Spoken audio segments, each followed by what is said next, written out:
I'm Sarah Huckabee Sanders.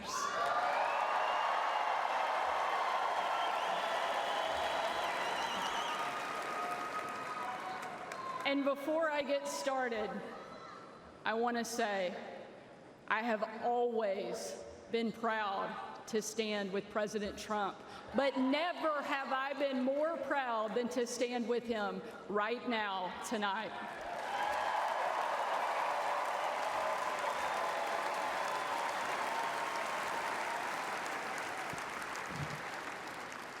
Not even an assassin's bullet could stop him.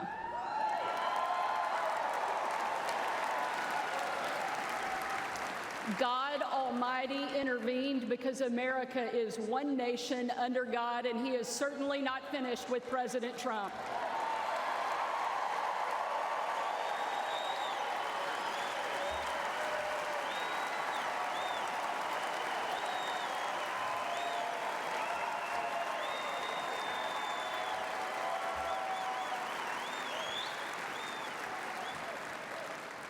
And our country is better for it.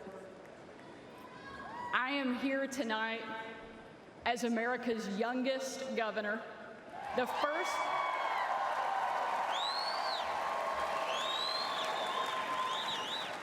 first woman to lead the great state of Arkansas.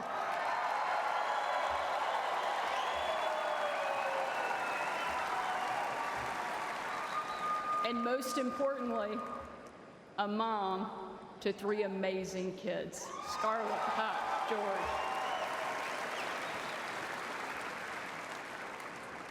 When I was President Trump's White House press secretary, the best job, I got the chance to take my 4-year-old son, Huck, to bring your kid to work day. Much like Jill now drags Joe to bring your husband to work day.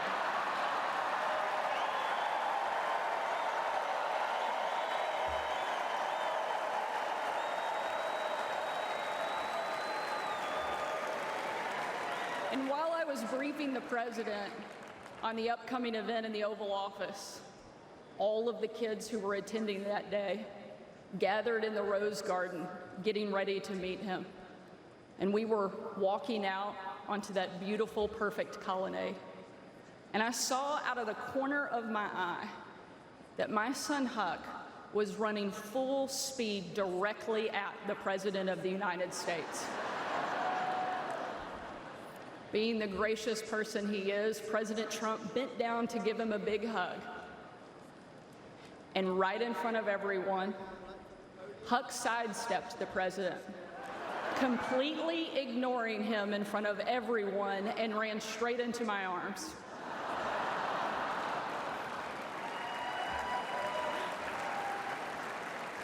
For my 4-year-old son, the most powerful man in the world had nothing on his mom.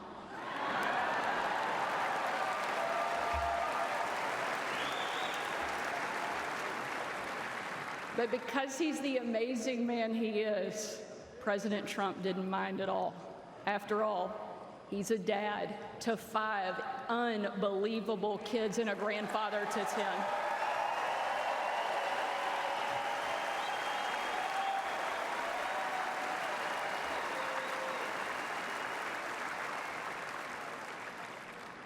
And while that story is certainly a special memory for my family, it's an even greater reminder why I support President Trump, not for me, not for him, but for my kids and for yours.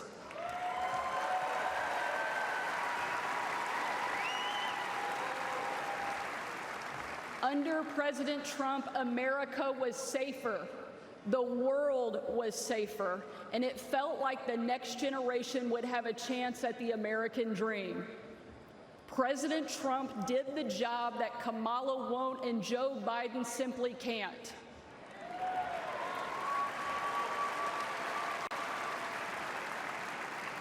When we're honest, every American knows that we were so much better off under President Trump.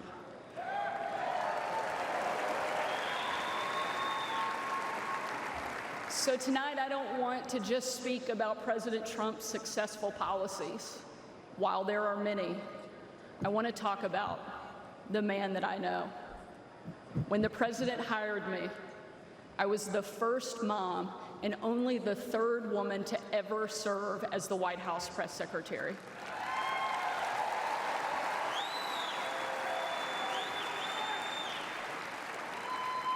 And in that role, I endured relentless attacks from the left.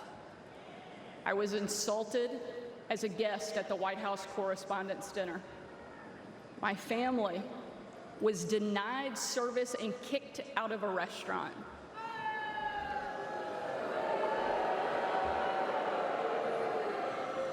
And a parent at my 3-year-old son's preschool spit on my car. And in those moments, it was President Trump who defended me. And when an MSNBC host, the author of several books on empowering women, said I was unfit to be a mother, and another MSNBC host said I was vile, not even human, and that I should be choked, MSNBC again did nothing. But our president pulled me aside, looked me in the eye, and said, "Sarah, you're smart, you're beautiful, you're tough, and they attack you because you're good at your job. Never let them stop fighting."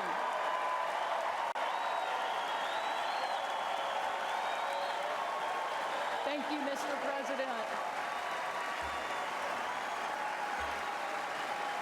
Thank you.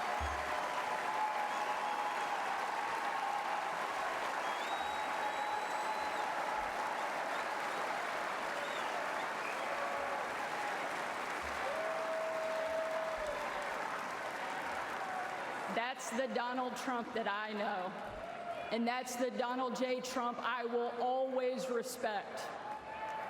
The left doesn't care about empowering women. Biden and Harris can't even tell you what a woman is. They only care about empowering themselves.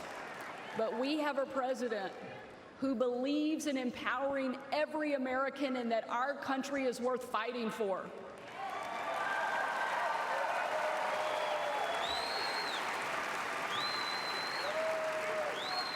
For the last 4 years, Republican governors have been leading that fight and doing what Joe Biden refuses to do. We've deployed the National Guard to the border. We've cracked down on crime and drugs. We cut taxes to give hardworking Americans a break from Bidenflation. And we empowered parents with universal school choice across the country.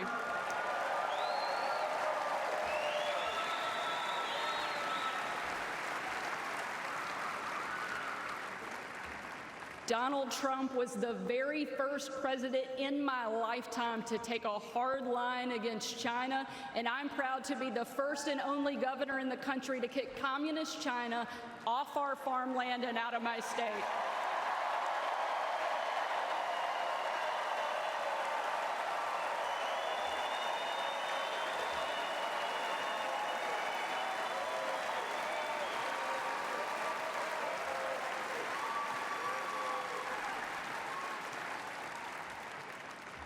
President Trump is a leader, and he's the leader our country needs. And if ever there was a doubt, earlier this week, we saw just how tough, resilient, courageous, and daring this man is, and we can't get him back in the White House fast enough.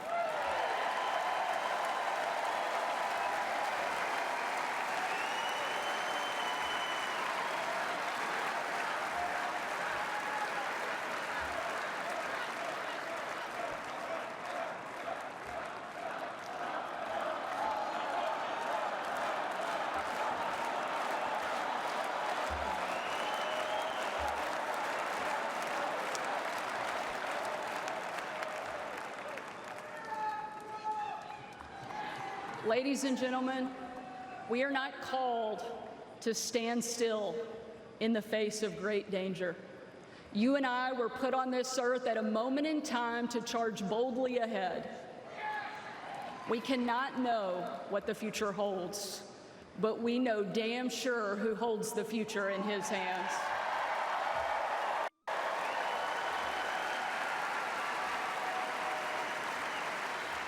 God spared President Trump from that assassin because God is not finished with him yet.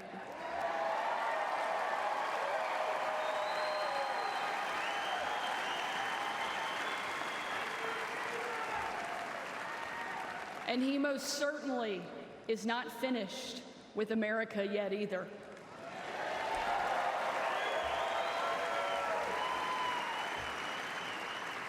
With God as our guide and President Trump back in the White House, we will show the world that America is the place where freedom reigns and liberty will never die.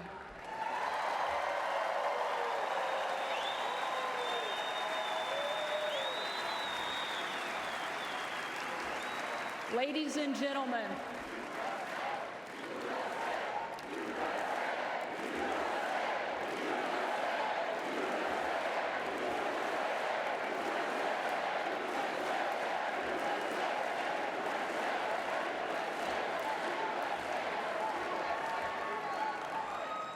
tonight, let us not leave here just excited about a great few days, but let us leave here energized and committed to making sure that we protect our freedom and we have the ability to pass it on to the next generation, because America is the greatest country that the world has ever known, and our kids and our grandkids deserve to enjoy it the way each of us did.